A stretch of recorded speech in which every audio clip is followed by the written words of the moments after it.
Bowler Shamar Joseph పై లైంగిక వేధింపుల ఆరోపణలు వెస్టిండీస్ క్రికెట్లో ప్రకంపనలు రేపుతున్నాయి. షమార్ జోసెఫ్ తనను రేప్ చేశాడంటూ బెర్బైస్ కు చెందిన ఓ యువతి పోలీసులకు ఫిర్యాదు చేసింది. జోసెఫ్ పై మరికొందరు కూడా ఇలాంటి ఆరోపణలు చేస్తూ పోలీసులను ఆశ్రయించారు.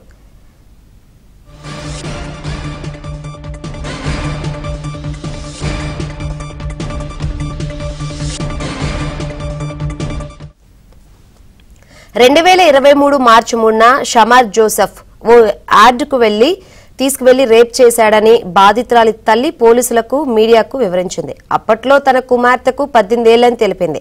అప్పటి నుంచి తన కుమార్తె ఆరోగ్యం ఆందోళనకరంగా మారిందని కూడా తెలిపింది.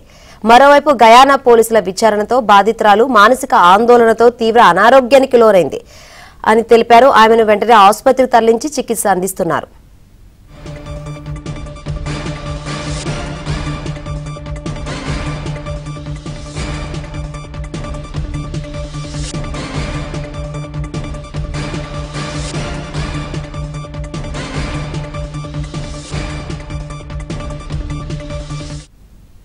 ప్రస్తుతం ఆస్ట్రేలియాతో 3 టెస్టుల సిరీస్ వెస్టిండీస్ ఆడుతోంది. ఈ టీంలో జోసెఫ్ ఆడుతున్నాడు. ఘటనను బయటకు రానివ్వకుండా పోలీసులపై ఉన్నతాధికారులు ఒత్తిడి చేస్తున్నారని బాధితురాలి కుటుంబం ఆరోపిస్తుంది.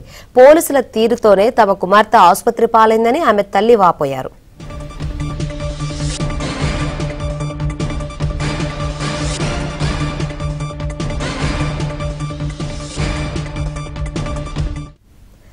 మరోవైపు ఈ ఘటనపై పూర్తి వివరాలు రావాల్సి ఉందని ఆ తర్వాత నిర్ణయం తీసుకుంటామని వెస్టిండీస్ క్రికెట్ బోర్డు వివరణ ఇచ్చింది. రైట్, ఈ అంశంతో మనతో చర్చించేందుకు స్పోర్ట్స్ అనలిస్ట్ వెంకటేష్ గారు ఉన్నారు. వెంకటేష్ గారు, గుడ్ ఆఫ్టర్నూన్ అండి.